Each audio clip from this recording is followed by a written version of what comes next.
Rahul, good afternoon. എന്തായാലും Idukki seat Joseph ഗ്രൂപ്പിന്റെ prestige സീറ്റാണ്, അക്കാര്യത്തിൽ തർക്കമില്ല.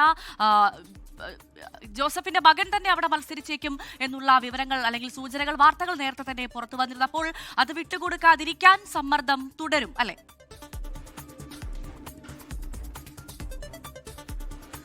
ഭവ്യ, തീർച്ചയായിട്ടും ഇടുക്കിയിൽ 2 സീറ്റുകളിലാണ് കേരള കോൺഗ്രസ് ജോസഫ് മത്സരിക്കുന്നത്, തൊടുപുഴയും ഇടുക്കിയും. അതിൽ ഏറ്റവും പ്രധാനപ്പെട്ട ഒന്ന് തന്നെയാണ് ഇടുക്കി. അത് വിട്ടുകൊടുക്കേണ്ടതില്ല എന്നുള്ള നിലപാടിലാണ് ജില്ലയിലെ നേതാക്കൾ എന്നുള്ളതാണ് മനസ്സിലാക്കാനും കഴിയുന്നത്. അത്തരമൊരു പ്രതികരണമാണ് ജില്ലാ പ്രസിഡന്റിന്റെ ഭാഗത്ത് നിന്നുണ്ടാവുകയും ചെയ്തിരിക്കുന്നത്. ഇടുക്കി സീറ്റിന് മാത്രമായി ജില്ലയിൽ ഒരു പ്രത്യേകതയുമില്ല. 5 മണ്ഡലങ്ങളുണ്ട്. ആ 5 മണ്ഡലങ്ങളും UDF-ന് അനുകൂലമായിട്ടുണ്ട്. ഏതെങ്കിലും വ്യക്തികളെയോ പാർട്ടിയെയോ മാത്രം ആശ്രയിച്ചല്ല, UDF-നെ മുൻനിർത്തിയാണ് ആളുകൾ വോട്ട് ചെയ്യാൻ നോക്കുക. മാത്രമല്ല, റോഷി അഗസ്റ്റിൻ മന്ത്രി എന്ന നിലയിൽ തികഞ്ഞ പരാജയമായിരുന്നു. അതുകൊണ്ട് തന്നെ അത് UDF-ന് അനുകൂലമായി മാറാനുള്ള സാധ്യത വളരെ കൂടുതലാണ്. അതുകൊണ്ട് തന്നെ കേരള കോൺഗ്രസിന്റെ പക്ഷത്തിരിക്കുന്ന സീറ്റ് ഒരു കാരണവശാലും കോൺഗ്രസ് ഏറ്റെടുക്കേണ്ടതില്ല എന്നുള്ളതാണ് ജില്ലാ നേതാക്കൾ കേരള കോൺഗ്രസിന്റെ പറയുകയും ചെയ്തിരിക്കുന്നത്. മാത്രമല്ല, ഏതെങ്കിലും നേതാക്കൾ ഔദ്യോഗികമായിട്ട് കേരള കോൺഗ്രസിന്റെ സീറ്റ് കോൺഗ്രസ് ഏറ്റെടുക്കണമെന്നോ കൈപ്പത്തി ചിഹ്നത്തിൽ അവിടെ ഒരു സ്ഥാനാർത്ഥി വന്നാലേ ജയിക്കൂ എന്നോ പറഞ്ഞിട്ടില്ല എന്നുകൂടി അദ്ദേഹം പറയുകയും ചെയ്യുന്നുണ്ട്. എന്തായാലും നിലവിലത്തെ ഒരു സാഹചര്യത്തിൽ കേരള കോൺഗ്രസ് ജോസഫിന് 8 സീറ്റുകൾ കൊടുത്ത് പ്രശ്നം പരിഹരിക്കാൻ വേണ്ടിയുള്ള ശ്രമം ഊർജിതമായി തന്നെ UDF-ൽ നടക്കുന്നുണ്ട്. അതിൽ ഒരു സീറ്റ് ഇടുക്കിയും ഒരു സീറ്റ് ചങ്ങനാശ്ശേരിയുമാണ്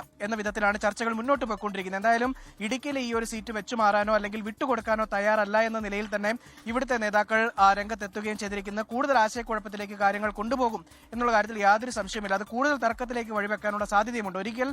ഒന്നെങ്കിൽ ഇടുക്കിയിൽ ശക്തരായ ഒരു സ്ഥാനാർത്ഥി വരണം. നിലവിൽ ഈ പ്രൊഫസർ MJ ജേക്കബ് അടക്കമുള്ളവരെയാണ് സ്ഥാനാർത്ഥികളായി പ്രഖ്യാപിച്ചിരിക്കുന്നത്. സ്ഥാനാർത്ഥികളായി കരുതുന്നത് അങ്ങനെ ആണെങ്കിൽ അത് വലിയ തിരിച്ചടിയാകുമെന്ന് UDF-നുള്ളിൽ തന്നെ ഒരു വാദമുണ്ട്. അത് മറികടക്കാൻ ശക്തരായിട്ടുള്ള ഒന്നെങ്കിൽ അബു ജോൺ ജോസഫ് ഇടുക്കിയിൽ മത്സരിക്കുകയോ അല്ലെങ്കിൽ PJ ജോസഫ് ഇടുക്കിയിലേക്ക് വന്ന് മത്സരിക്കുകയോ എന്നുള്ള ബദൽ മാർഗം അല്ലെങ്കിൽ അത്തരം ഒരു തീരുമാനമൊക്കെ ചില കോണുകളിൽ ഉയർന്നതാണ്. എന്തായാലും സീറ്റ് ഏറ്റെടുത്ത് ആ പ്രശ്നം പരിഹരിക്കാൻ വേണ്ടി കോൺഗ്രസ് ശ്രമിക്കുമ്പോഴും ആ സീറ്റ് വിട്ടുകൊടുക്കാതിരിക്കാൻ വേണ്ടിയുള്ള ശക്തമായ നിലപാട് കേരള കോൺഗ്രസ് സ്വീകരിക്കുന്നുണ്ട് എന്നുള്ളതാണ് ഇപ്പോഴത്തെ തർക്കത്തിന്റെ കാരണവും.